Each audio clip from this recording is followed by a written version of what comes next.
mal y quién lo creó? Buenas noches, amigos.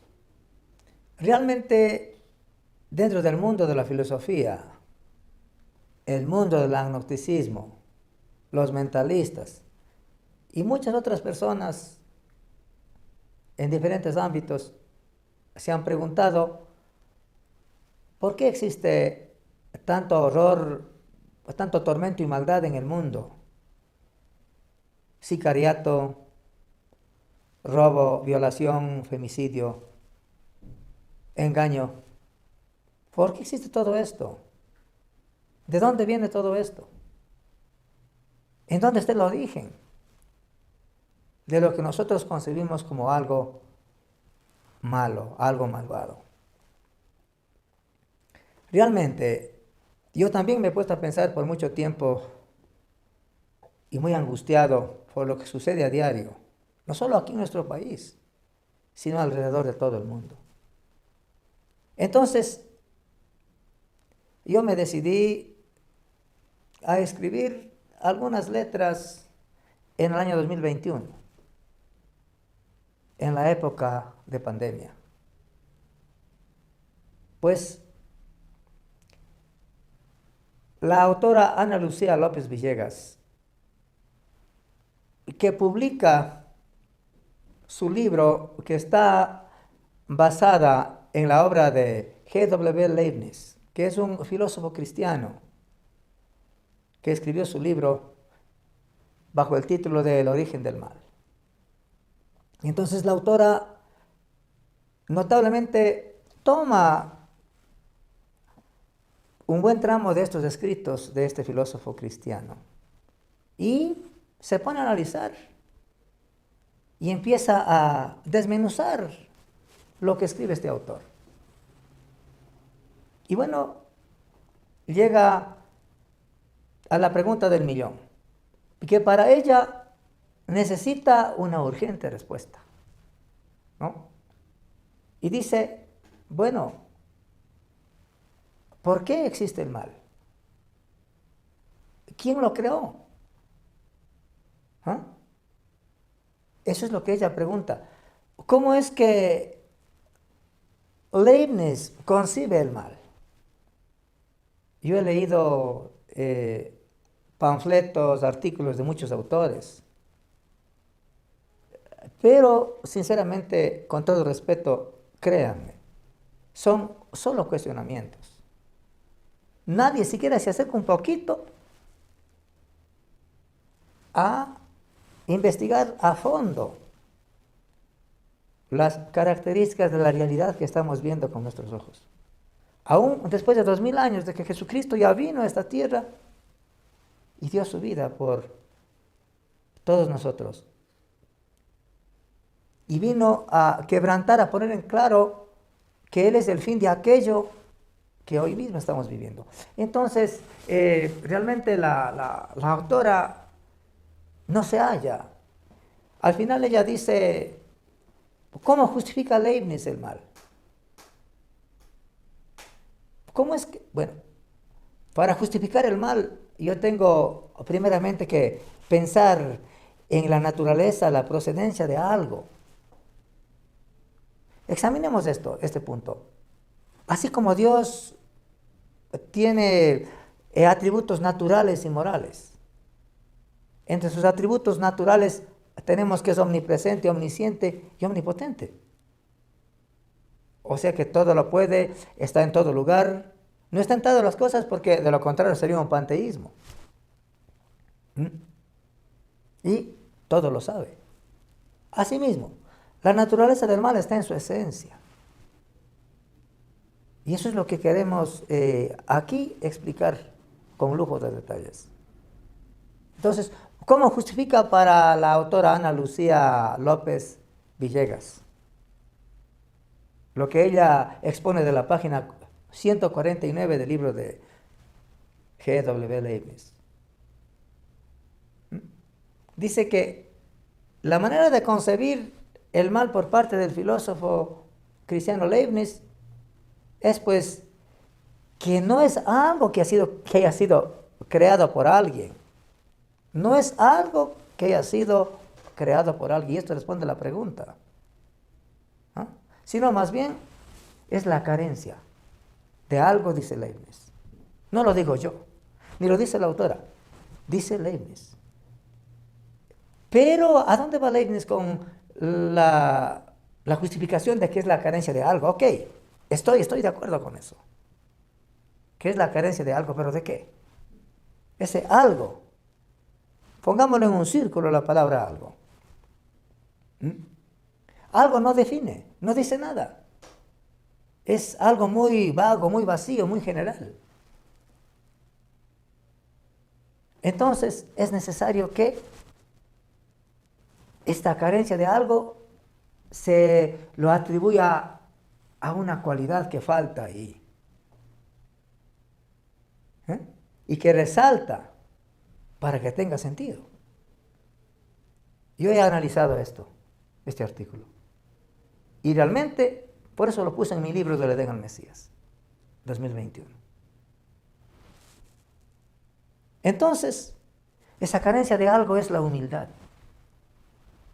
Ahora veamos, ¿por qué digo yo la humildad? Ahora veamos el antónimo, pues. Sería importante analizar el antónimo. ¿Cuál es el antónimo? Lo opuesto a la humildad, el orgullo. Entonces yo creo que por allí está el meollo del asunto, a donde Leibniz ni siquiera ha podido oler la realidad de lo que. Interesante hasta donde lo escribe. Muy respetable. Interesante. Entonces, cuando uno quiere investigar un punto, quiere explicar un punto a través de un artículo investigado, tiene que basarse en algo concreto. ¿Ya? Entonces, bueno, aquí vamos a ver lo que dice Leibniz en una de las preguntas que él hace. ¿Cómo justifica él bajo estas prebendas la existencia del mal? La primera pregunta. ¿Ah? ¿Dios es real? ¿Creó él el mal o lo permitió? A ver, si Dios es la luz de la mente eterna, si su pensamiento como un Dios justo, perfecto, es solamente el bien, y su deseo solo rectitud, entonces nunca, jamás pudo haber pensado siquiera en crear el mal. El libro de Santiago dice que cuando uno es tentado, no diga que es tentado por parte de Dios, porque Dios no puede ser tentado por el mal, ni Él tienta a nadie. Mire esta declaración del hermano de Jesucristo, el discípulo Santiago. Entonces ahí nomás veamos. Y no es que lo permite. No. No acusemos a Dios. Dios es inocente de todo lo que el hombre hace. Dios es inocente de lo que Adán hizo en el jardín del Edén, por favor. Es inocente porque incluso le dijo que el día que él comiera del árbol de la ciencia del bien y del mal, ese día moriría. Y en efecto murió en su espíritu automáticamente, y además esa muerte espiritual trascendió de manera paulatina, lenta, suave, a la muerte física. Pero eso no empieza allí. Regresemos con Leibniz.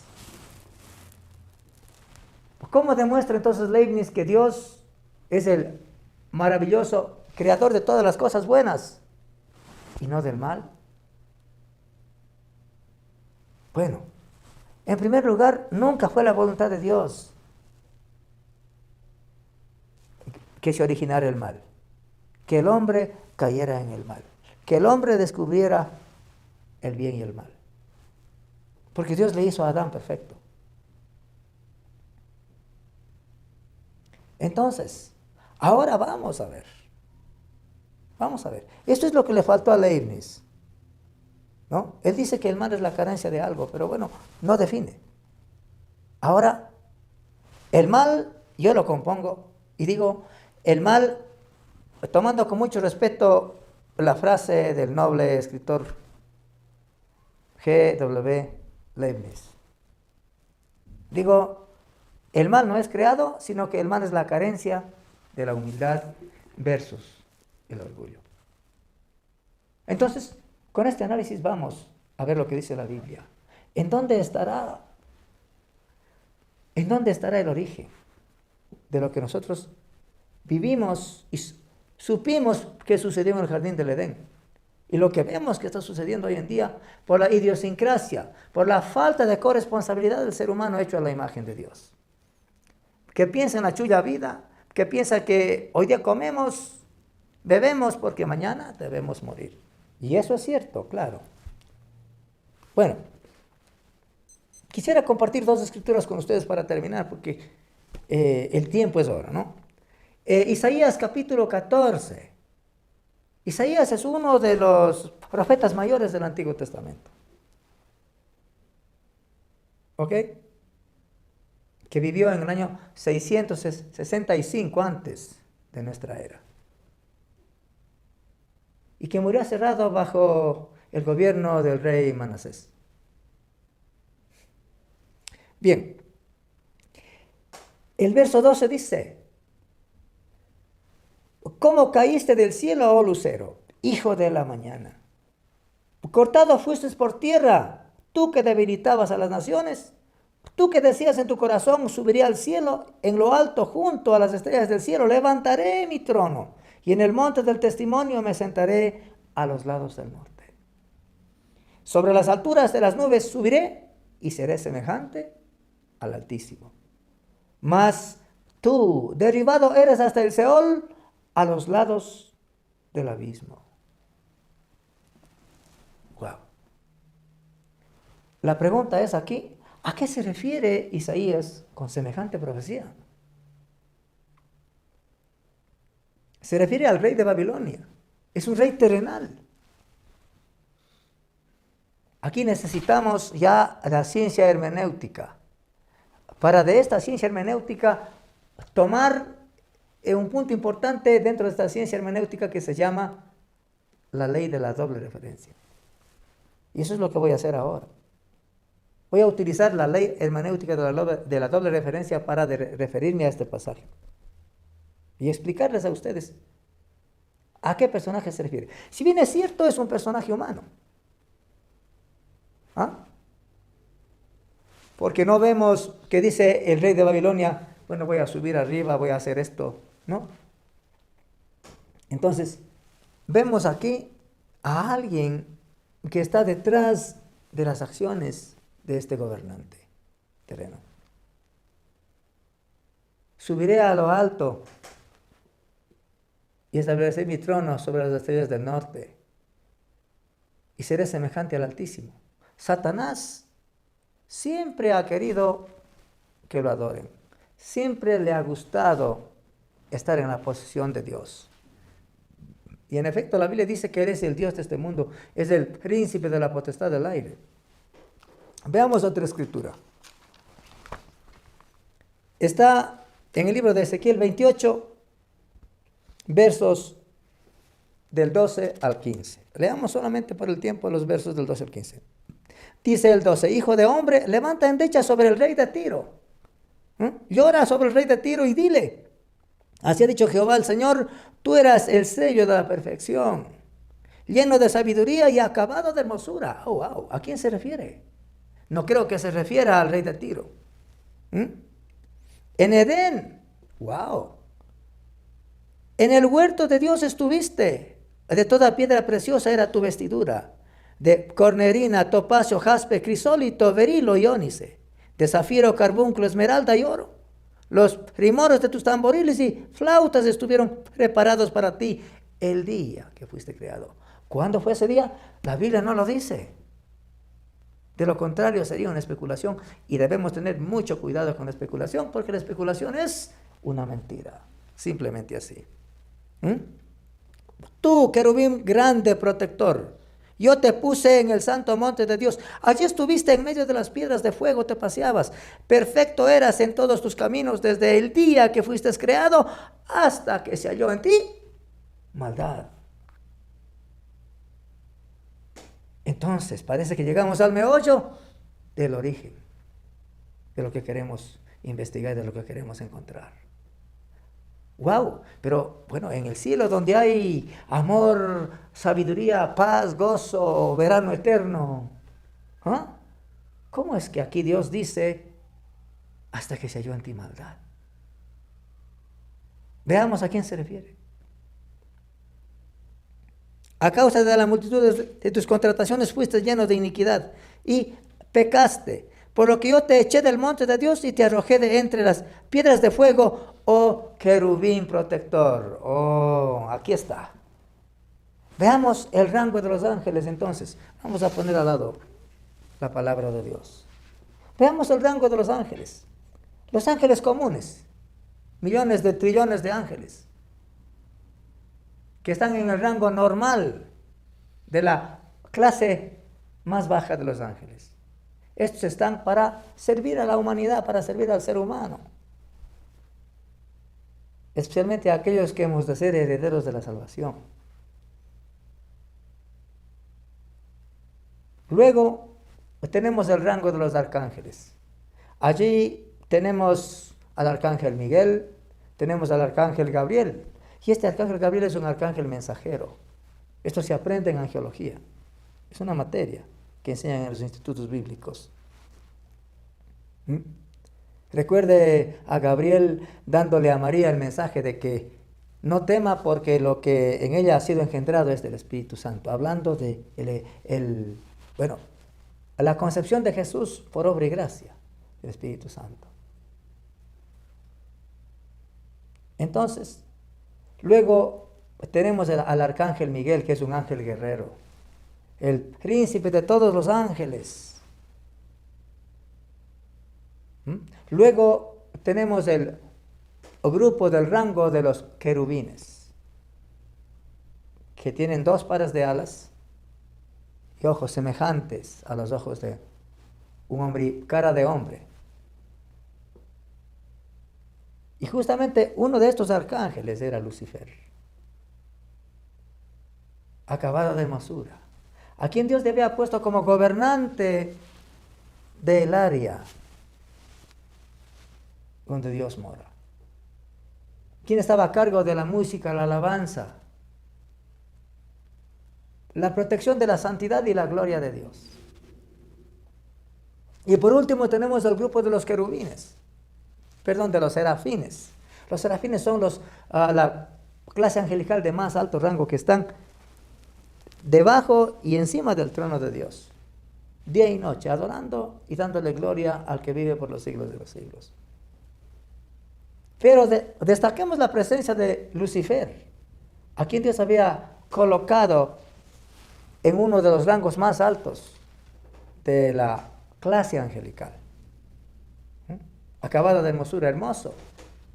Entonces, empezó a creerse, pero ¿qué es lo que pasó? ¿Por qué es que este ángel pecó? ¿Cómo es que llegó a pecar y llevó a la tercera parte de las estrellas? Que no son estrellas físicamente hablando como nosotros las conocemos, sino los ángeles. Y los convenció de que Dios estaba, de alguna manera abusando de su autoridad, y yo no sé cómo los convenció, pero los convenció para tramar la rebelión allá en el Santo Monte, en el Edén del cielo. Porque no estamos hablando del Edén de la tierra, porque todavía la tierra no estaba creada, ni el universo. Allí tramó, empezó a creerse, empezó a autocontemplarse y a dejar ese apego, esa fidelidad, ese amor que en un principio Lucifer tenía para Dios. Él tenía todo allí, hermosura, poder y autoridad. No necesitaba nada, pero así es la maldad, ¿no? Dios había hecho a los ángeles con libre voluntad. Este es el problema, mis queridos amigos. Libre albedrío. Entonces empezó a autoamarse como un narcisismo, a querer algo más, a querer a codiciar la posición de Dios. Qué terrible, que Dios nos guarde, nos libre de eso. Entonces, con el tiempo, Dios le advirtió por más de una vez. Como un padre amoroso se acercaría a su hijo y le dijera, mira hijo, todavía hay tiempo, todavía no es tarde. Si deseas arrepentirte y regresar a mí, tendrás la autoridad, tendrás el poder y la maravillosa luz que yo te he dado. Pero él no se arrepintió jamás. Imagínense. Entonces, ¿en dónde está el origen del mal? A causa de su orgullo. La Biblia habla de, a causa de tus vanas contrataciones engañabas a las naciones. Es cierto que los dos reyes, el rey de Tiro y el rey de Babilonia, los dos gobernantes terrenos, explotaban a las naciones vecinas, sometiéndolas a pagar tributos sobremanera altos, que iban más allá de la capacidad de lo que ellos podían producir, es cierto. Y eso es una barbaridad, realmente. Pero Satanás estaba detrás de estos dos reyes terrenos, el rey de Tiro y el rey de Babilonia. Entonces aquí está el origen del mal. Satanás tramó la rebelión allá en el Edén del cielo. Y para dar el golpe, pensando que a Dios le daría golpe militar, se decidió hacerlo. Y Dios sabía, Dios nunca jamás permitirá que nada malo entre en ese cielo, en su cielo santo. Y sale a la posta el arcángel Miguel, uno de los 4 arcángeles. Y esto está en uno de los libros deuterocanónicos que no son considerados escritura inspirada, que se llama el libro de Enoc. Es bueno leerlo. La Biblia católica es una Biblia completa, contiene, a más de todos los libros, los 24 libros deuterocanónicos. Entonces, es importante leer para evitar la especulación. Documentar, nombrar la fuente. Esto no es escritura inspirada, pero bueno, así dice acá, ¿no? Que hay otros arcángeles más, como el arcángel Rafael, por ejemplo, ¿no? Entonces, aquí tenemos la vívida fracción de donde empezó el mal, antes de que Dios hiciera la tierra y el universo. La Biblia dice que Dios hizo los cielos y la tierra en el primer día. Ahora no sabemos cuándo ocurrió ese primer día. Pudo haber sido entre miles y millones de años. Pero lo que sí es cierto es que Dios no creó a Satanás en el primer día, como dicen muchos pastores que yo he leído. Hay que tener mucho cuidado con explicar eso. Y quizás no vamos a hacer de esto una doctrina, por favor. Esto no es esencial para la salvación. No es esencial, pero es bueno saber, es bueno conocer. Lo explico. ¿Esto es esencial para la salvación? No, de ninguna manera. Entonces no vamos a hacer una doctrina si fue así o si no fue así. Pero lo que sí es importante es que tenemos que dividir bien la palabra de Dios. Vamos al libro del Génesis capítulo 1, versos 1 y 2 y con esto terminamos. La Biblia dice, en el libro del Génesis, si me disculpan, en el libro del Génesis capítulo 1, versos 1 y 2, dice así. En el principio creó Dios los cielos y la tierra, y ahí hay un punto. Y el verso 2 dice, y la tierra estaba desordenada y vacía, y las tinieblas estaban sobre la faz del abismo. Y el Espíritu de Dios se movía sobre la faz de las aguas. Y el verso 3 dice, y dijo Dios, sea la luz, y fue la luz. Bueno, ahora, ¿qué dicen los que apoyan la teoría de la brecha? O la teoría del hueco. ¿Qué dicen? No, es que justamente no puede ser posible de que en el principio Dios creó los cielos y la tierra, y en el verso 2 ya dice, y la tierra estuvo desordenada y vacía, y las tinieblas estaban sobre la faz del abismo, y el Espíritu de Dios se movía sobre las aguas. Es que justamente no es posible que Dios haya hecho el cielo y la tierra maravilloso, y que en el verso 2 ya todo sea un caos. Entonces es en este momento, en ese punto, entre el verso 1 y 2, en donde Satanás se rebeló contra Dios. Y al echarlo afuera, dicen, al pasar a través del segundo cielo, el espacio sideral donde están los planetas, los sistemas solares, las nebulosas, las constelaciones, las estrellas y los planetas. Un astro chocó contra otro y hubo un cataclismo universal, lo que la teoría de la evolución llama el Big Bang, que nunca sucedió. Así dicen algunos pastores. ¿Ah? Allá ellos. Yo no puedo juzgarlos. Pero el verso 1 y 2 de Génesis no se refiere absolutamente a nada de eso.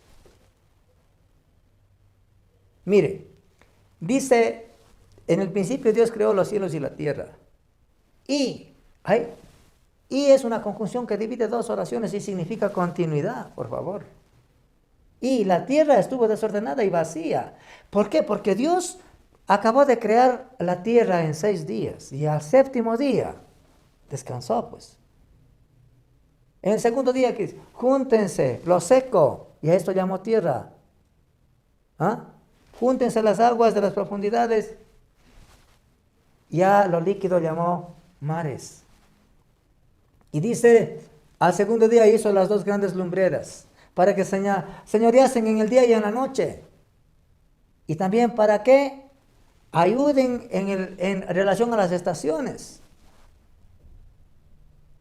En el día tercero. Y cuarto, crea la vegetación. En el día quinto los animales y al día sexto lo hace al hombre. Exclusivamente una maravillosa creación. Y vio Dios que era bueno. No hay a dónde perderse. ¿Ah? Entonces, para aquellos que dicen que conocen la Biblia, si realmente amamos a Jesucristo y nos consideramos buenos cristianos, debemos pedirle al Espíritu Santo que nos ayude con la iluminación correcta para enseñar correctamente la Biblia, por favor. Eso. Si no, no estuviera aquí en este espacio. Porque venir a enseñar cosas que yo no estoy seguro. Recuerde, le digo esto. El Señor Jesucristo dice, mirad también por vosotros mismos que no os hagáis maestros muchos de vosotros, sabiendo que recibiréis mayor condenación. Señor, líbrame. Porque no me considero maestro. Yo al menos confío y creo que estoy cumpliendo con el deber de cumplir con la gran comisión con gozo y alegría. Nada más. Entonces, todas estas cosas, toda esta explicación está disponible en mi libro, que lleva por título Del Edén al Mesías, versión español. Está publicado en Amazon de manera digital y también si usted quiere obtenerlo de manera física lo puede hacer. Eso es lo que he tenido que compartir con ustedes, estimado público presente. Les agradezco por la atención dispensada y que Dios les bendiga. Buenas noches.